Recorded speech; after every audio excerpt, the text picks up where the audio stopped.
recent months, we've seen Accra's waste management system on the brink of collapse, followed unsurprisingly by a massive outbreak of cholera. This has prompted a long overdue cleanup of the city by the authorities.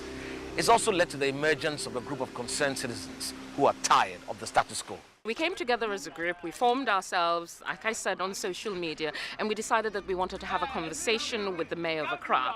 Not simply to tell him the obvious, because surely he must know what his job is, but also to suggest something. Sanitation is not rocket science. I mean, urbanization is normal everywhere around the world, and mayors and people deal with this. So there's best practice out there. Accra is really not that unique.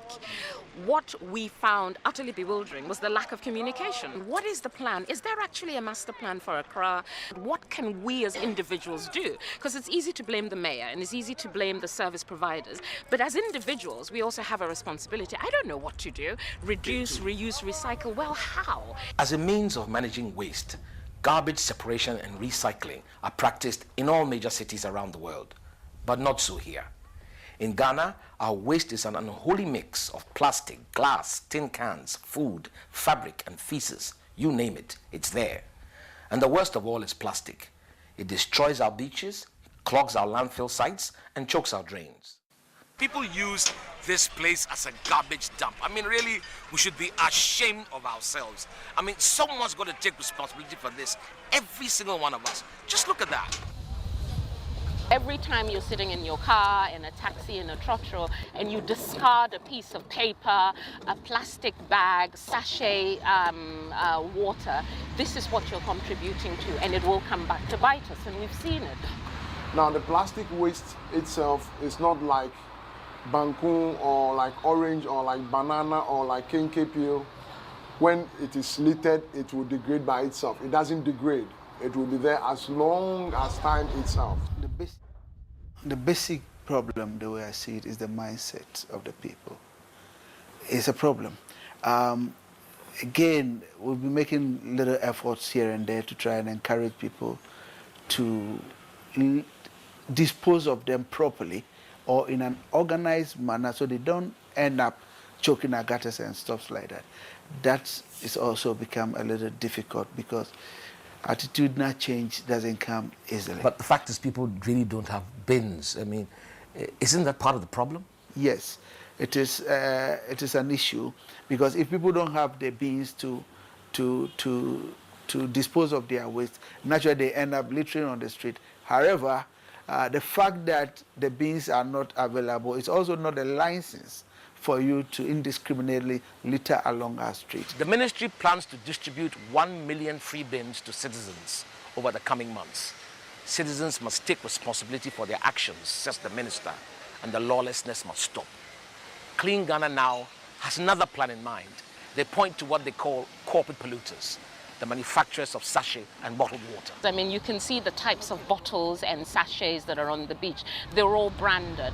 There is something fundamentally wrong with the laws of Ghana that allows somebody to bring in PET and says, I charged you a tax and you're done. Best practice requires that in other countries, these companies working with local assembly, working with others, would put together some system to recycle. The corporate companies, knowing that anywhere else but in Ghana, you're not allowed to do this. So yes, it may not be on the laws of Ghana, but it is really in your corporate conscience, your brand consciousness to do the right thing. Mobile Water was the pioneer of sachet water in 1997. We spoke to its managing director, Magnus Nunu. I pay my taxes I can enumerate them. To start a business that I have, you need about 10 different permits, 10. Your product is, whether you like it or not, is all over the place, choking drains. It is your product. Pollution per se, I mean, plastics themselves don't litter. It's human beings who litter it. Before jumping to conclusions, let's give credit where credit is due.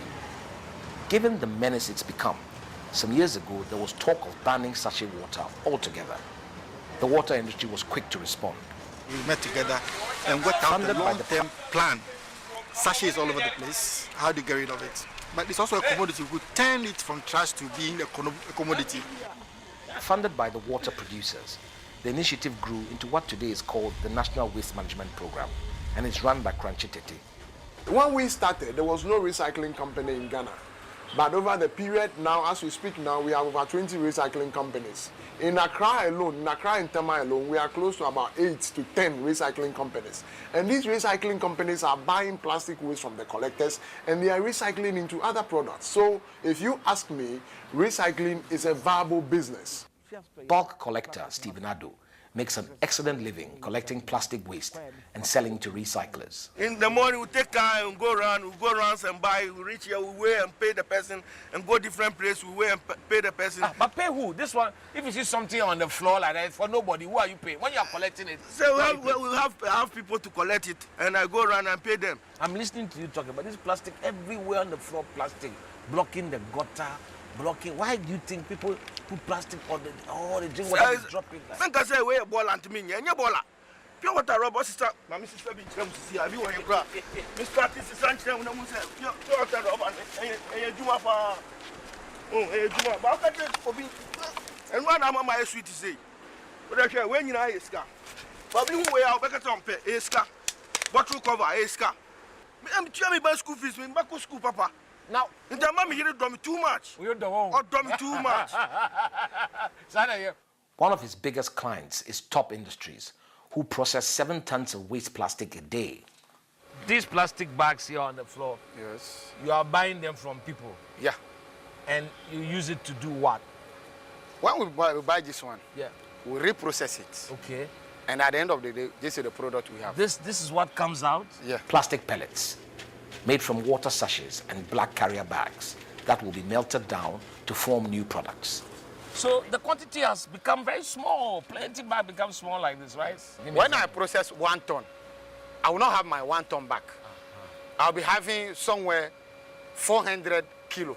So it means the quantity is coming down. So Yes. it's good like that because you are reducing the amount of plastic all over the place. Yeah. You know, now our real problem we are facing here is separation. Uh-huh. Because I can tell you that sometimes when we buy this thing, there are some things I cannot say it. Yeah. Because things that we normally see inside what we buy. Inside the plastic. If you are not strong, you can never. Because people go to toilet even in plastic and they throw away. If you know It's that confusion. this, plenty things. Yeah. But So, when they bring, we have to sort it out. so you are saying like if we were doing separation, like all that can be done before it comes Before to it comes to me. So we have to work on separation. Yeah. We have to educate people in how to separate the plastic waste. Separation of waste is key to recycling. A pilot project at Zongo Junction is encouraging citizens to separate waste at source, and it's proving highly effective. What's a plastic and what's a plastic and what no? Aden, what are you adding? Bibato. Bibeton. Bibeton plastic. For you. Aye. For you. We are being toy. Now wait. Away. Aye. Do we want to we Me coach matchma. Oh, coach which one was sa? Ah. Which one was sa? Ah. Into we ubet one piano say which me aton sa. Me ba bonu. Ba du ha. Ana me ba to. Now they've seen that there's money inside. People are coming with the trucks and then buying them. And collecting the Yeah, plastic. that's it. So they've been getting some tokens from this when they gather the, especially the plastics. Yeah. Uh-huh. Yeah. And you, what is your role? I mean, what you are? I'm the commander of the guards. What guard? The plastic waste. Funded by the private sector, there are 80 guards in various communities across the city, educating the public and encouraging the separation of waste. And it's paying dividends. Formally, when it rains, you will not see, you can't even get a way to come in this very community. The gutters are choked, water flowing everywhere. But now, because of this separation, water is flowing through the drain. This private sector initiative currently involves almost 2,000 people, and clearly it's having an impact. Just look at the streets of Zongo Junction. But in reality, it's just a drop in the ocean. To be meaningful, it needs to be replicated and scaled up massively. But it can't be done without government support. The money to do it is there. In 2011, an environmental tax was introduced in which all plastic coming into the country attracts a 10% duty. According to the Act, that money raised is to be used to dispose of plastic waste. So far, 35 million cedis has been raised, but not 1 peso of it has been spent. The law mandates the Minister of Environment in conjunction with the Minister of Finance, actually, to manage the funds.